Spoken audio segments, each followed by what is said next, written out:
Hello guys, today I'm going to tell you about that Wallitelli token. Now before we start the video, let's share my legal disclaimer. This video is only for educational purpose. Do your own research for the investing. According to the white paper, Wallitelli is an AI-powered on-chain intelligence layer designed to detect DeFi portfolio risk before they result in financial loss. Proactive risk detection. It transforms raw blockchain data into daily actionable insights on liquidation, threats, debugging events, and protocol exposures. Privacy first architecture. Built on Binance Smart Chain, the platform analyzes wallet addresses without collecting personal information, serving both retail users and institutions. Utility and governance token. The wallet token gets access to premium intelligence, API, users, and governance while rewarding users for data contributions. Wallitelli project institute setting is 3.3.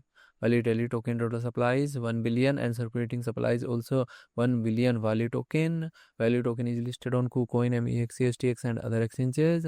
If I share my opinion with you, then this project up to 70% chances is that it is a legit or good project. So guys, don't take my opinion as a financial advice. Do your own research for the investing. Thanks for watching.